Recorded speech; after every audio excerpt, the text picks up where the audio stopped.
Okay, hi, my name is Chris McMurray. I am the Vice President of EduJedi Learning with the Learning Council. And with me I have a panel of experts from the region here, and I'm going to give them a chance to introduce themselves, and then we'll roll into some questions. Experts, huh? Experts. Experts. My name is Zach Desjarlais. I'm the Director of Instructional Technology for Vancouver Public Schools in Vancouver, Washington. I'm Stuart Long. I'm the Chief Information Officer at Clackamas ESD here in Portland. I'm Carla Wade. I'm the Digital Innovations Lead for the Oregon Department of Education. I'm also on the Executive Board of Directors for the for SETA, the State Ed Tech Directors Association. I'm Ewan Brawley. I'm the Assistant Superintendent here at the Clackamas ESD. Hi, I'm Lisa Riggs. I'm the Assistant Superintendent in Gresham-Barlow School District. Great, thanks. So our first question is, how do you see education transforming with tech into an experience-based environment for learning? Jump in? Or? Just jump in. Yeah, we'll go from you. Sure. I mean, that's a pretty big question. You can go a lot of different directions. I think in our, I guess in my setting, one of the big things, of course, we've been working on the last 8 years is one-to-one, looking at K-12. And I think one of the things that the technology and the one-to-one or four-to-one models brought to our kids is the ability to hands-on in a digital world, but in a way that they can show their learning in different ways. So a lot of them still write. They'll create video. You know, I think there's just a lot of experience in that process. Yeah, I think for us it's been the partnership between teaching and learning and tech. It's something that when Ewan and I started together a couple years ago, really set out to not only bring our work closer together, but also to help the districts that we serve work more closely in alignment, because what we were noticing is we had tech departments that were strong in tech and teaching and learning departments that were strong in pedagogy, but they weren't talking to each other. And that's a hard trend to break overnight. And so that's been a really important emphasis for us here. I'd agree. I think district to district, ESD to ESD, and across the state, and even from state to state, the common language that needs to be built between IT and instruction is going to be imperative for driving the changes we want to see in the types of technology we put into classrooms, and how well they're used, and how well we create opportunities for students to use those technologies for deeper learning. Just following up on what Stuart already mentioned, I think here at the Education Service District level, we really consider what is a nurturing environment for that type of collaboration to happen across a community, in our case with 10 school districts that we serve. And we really identified a couple of hot points for our work that I think we have a lot of interdependence around. It's specifically around how we support our districts in the use of data and the use of technology to use data and inform decisions that they're making and inform what they're learning about their educational environments. And so creating those conditions and nurturing those conditions has been our area of focus around that. I guess I would answer the question around academics more than the technical side, except it has to have a convergence of the two. There's so many tools and there's so many necessary things for teachers to pull together. We just went through the game of all the things that you have to manage in a day, and not only is it one-to-one technology for your students, it's that platform of the one place to go, and I mean that for our teachers as well. Because what's the most important thing about learning is the caring, strong teacher with the right tools. And if we are bombarding them with different passwords and all of these things, if we don't start working with our technology team to say, let's make it in one handy, easy spot, we'll continue to get them looking outside of the vetted and really strong materials that we want them to. So it's very crucial to work together. Great, thanks. So next question is, what interests you the most about what is happening with tech transition in schools?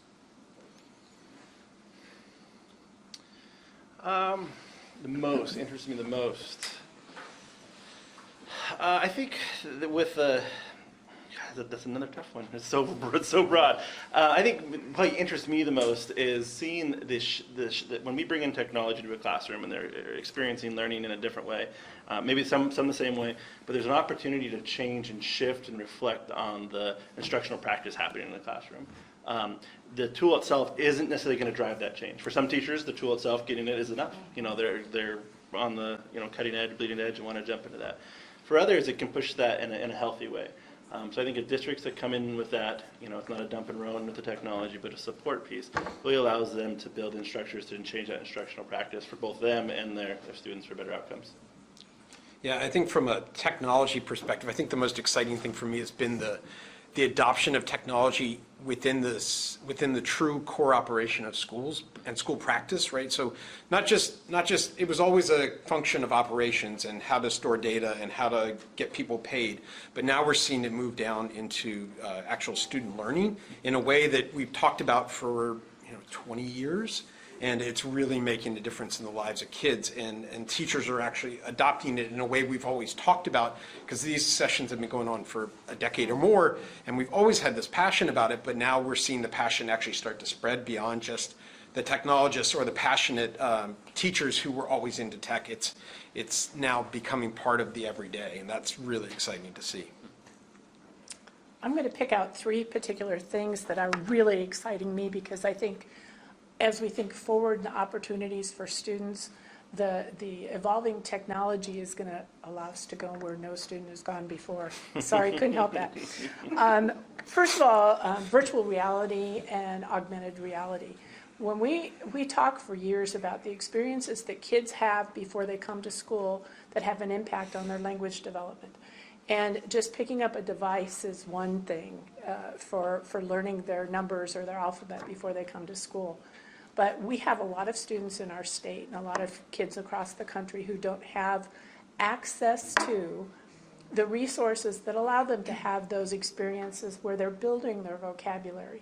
But if we can put the virtual reality on a kindergartner and we can take them on a field trip to the pyramids, or we can take them on a field trip to the ocean, because even though they live in the Willamette Valley, they've never been to the Oregon coast. We can work with them to help them build that language that's going to help them succeed throughout school in the early stages. Artificial intelligence. When we talk about data and how we use data, I think of it in there's 2 really exciting things. The work that's happening with, what's his name? Not Webster. The guy that was on Jeopardy, the machine that was on Watson. Jeopardy. Watson. They're doing some experiments with Watson and taking student data and being able to hand it back to the teacher and say, you know what, Carla needs help with math, and these are going to be the best resources to help what her individual need is. And Stuart needs help with English language arts, and here's what's going to help him. But even more importantly, right now our data is only good as the algorithms and questions we put to that data. Think about putting all the data that we have in a pool and having the artificial intelligence pull out trends that we're not even asking about. We don't even know to look for. Wow, the power of that in education moving forward, to me, is exciting. Thanks for taking my. No, what I was going to say, in addition to the experiential pieces with virtual AR and augmented reality, I think the information and the analytics that we can learn about our students in a way that can inform instruction and can inform planning in ways that simply weren't possible without those kind of tools and that kind of technology. The data that's being collected overtly and even sort of behavioral information that it would be impossible for an individual teacher to collect on kids and present back in a way that you can really make sense and use. That's, I think, the most exciting thing for me right now. I have to copy some people since I'm last, but I would say for the practitioner, it's absolutely the analytics. We know that ESSA requires us to have research-based, informed decision-making choices in our multi-tiered systems of support, and what's working and what isn't working, and you can't turn that data around without the great work that the companies are doing to really give us that behind the scenes and get it right back to us. And so what we're able to bring to our teachers and to support them is amazing. And then I would agree with you, it's the AI, it's the virtual tours and giving experiences that kids don't always get and don't get to experience, and making it real. and even diving into dissections and things that are virtual. Yeah. It's just amazing. And the amount of money that we used to have to spend on the physical, bringing that to the consumption of our students, and now just having it virtually, it's amazing. So both are good. I was just going to add one thing Yeah. that has surfaced, I think, in these past few months, particularly here in Oregon for me, which is some of the work that our partner districts in our community here are doing around community engagement, and some of the tools, I'll name one, Thought Exchange, that have come out of these engagement processes that really have the ability to kind of level the playing field. I think in the past, when we've done things like focus groups and provided other avenues for families and community to engage with school districts in terms of determining what systems should look like, it's often been the loudest voices take over, and the ability for some of these tools to kind of level that playing field is exciting as well. Yes. I think one of the other things too is that when we first started down this path with technology, there was this perception out there that the teachers had to learn how to use the technology before we could let the kids loose with it. For the most part, we're pulling away or pulling back from that, and we need to. We need to make sure that our students, I always say, we don't teach second graders how to not to cross the street because it's dangerous. We teach them how to do it safely.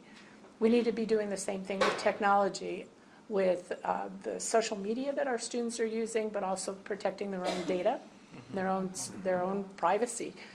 We have to teach them how to do it safely, and I think we've got a lot of work to do still in that area. But we've got to let the kids use this to deepen their learning in the things that they find they're passionate about, and find ways that we can open those doors that allow that to happen for our students. Nice. Thanks. Lisa, I'm going to switch this up, and you're going to go Okay. first on the next All one. right. So what's the most important work that you or your institution is doing right now, do you think? In technology. The most important work. Most important work. I think it will be generalized as relationships. You brought up the Student Success Act and the money that Oregon is now responsible for improving underrepresented populations and getting that voice heard, making a difference in those gaps, and bringing those communities in a way that is not overwhelming for them to participate in education, and respecting that. I think that is a whole relationship piece, and it takes a lot of time. You can use technology to do that, but you also have to have those face-to-face and one-to-ones. Very important.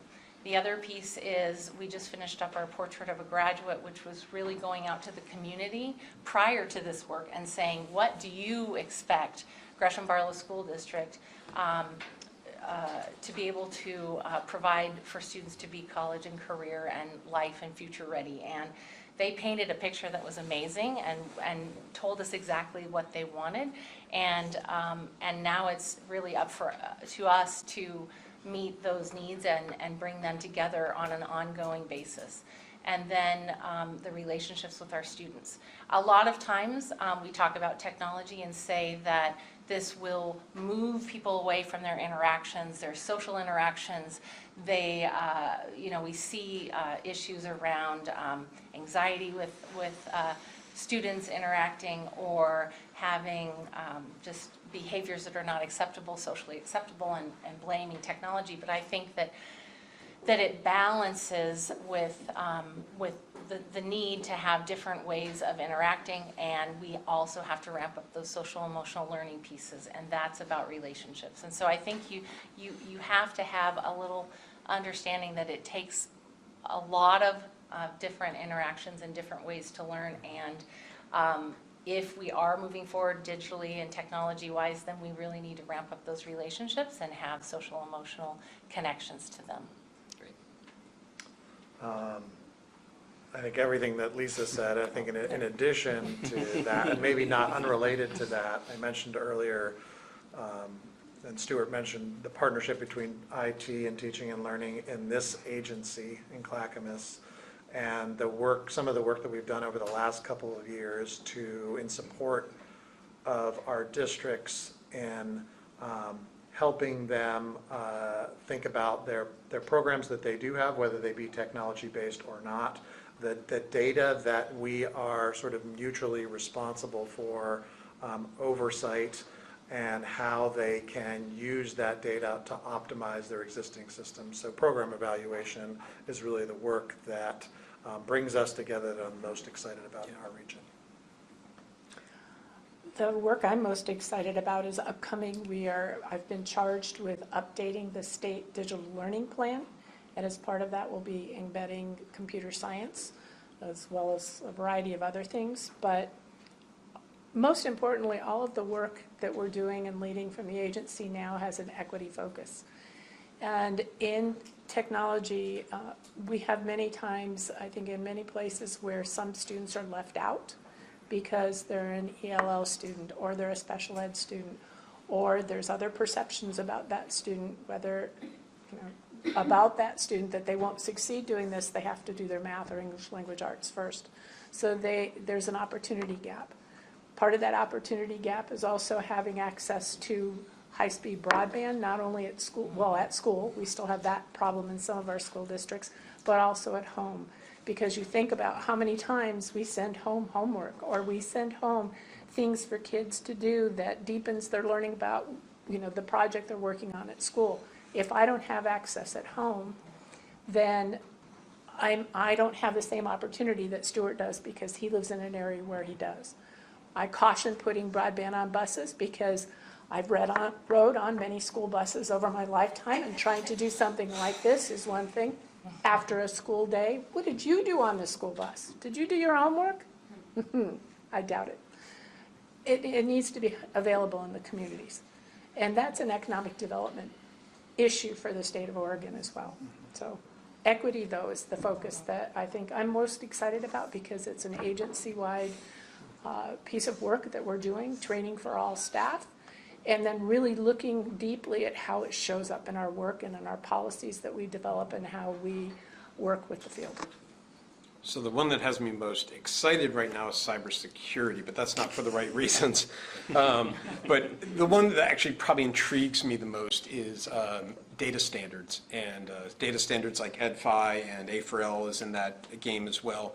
But it's the very unattractive plumbing in IT that makes all of that game that we played earlier possible, because it's the connector that makes all the software be able to talk to each other and pass the data back and forth. And without everything talking the same computer language or agreeing on a set data standard, it won't work and it will fall apart. And that's something that the private enterprise has beaten public sector on years ago. They've been doing it for 2 decades or more.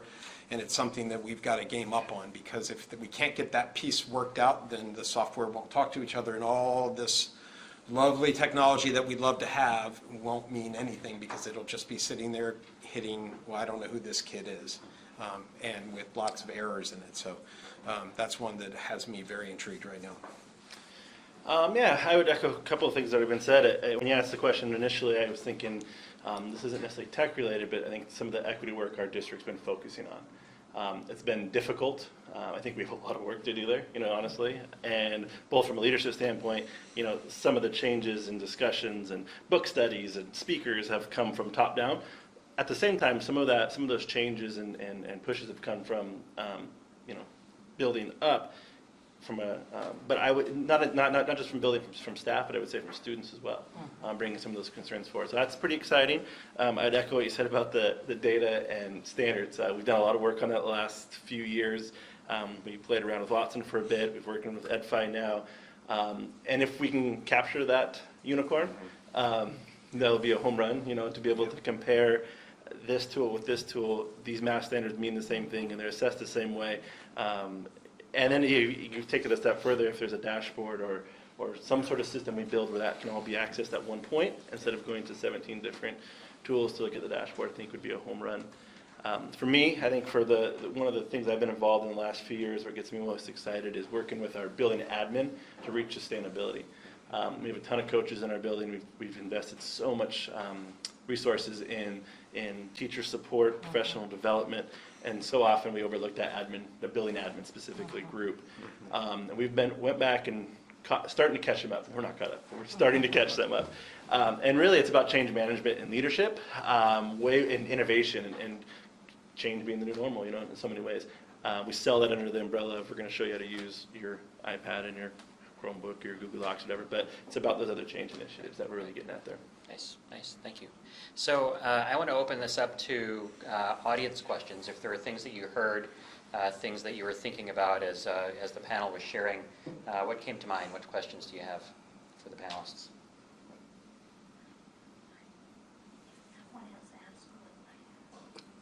Okay.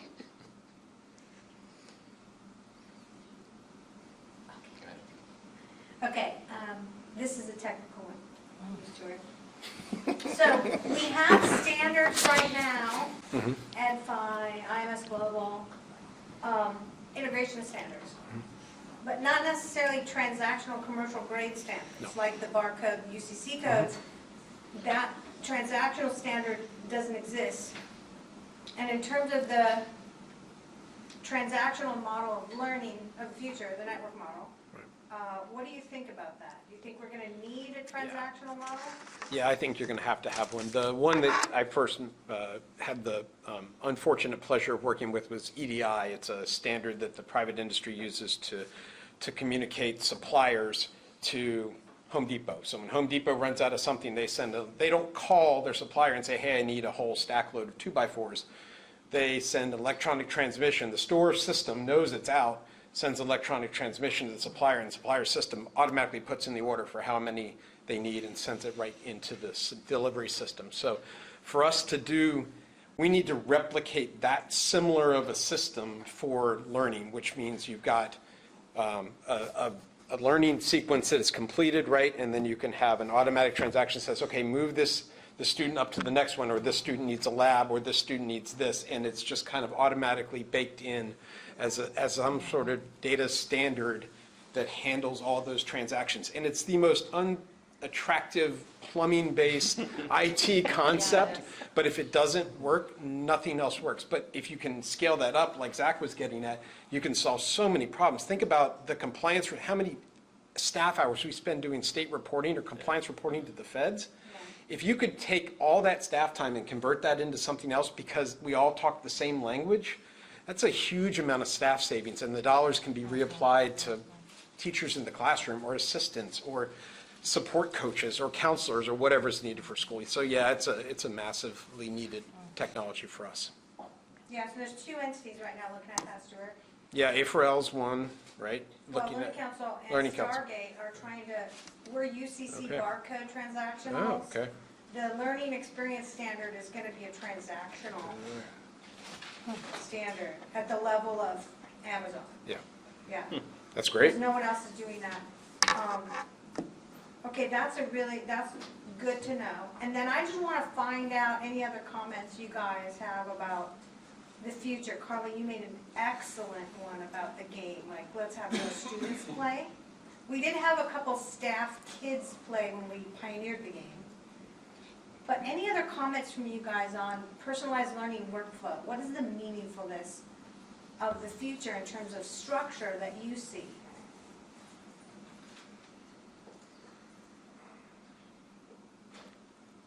I'm not sure it's to that question, Leilani, but I think that something Zach said earlier around building leadership and getting them engaged.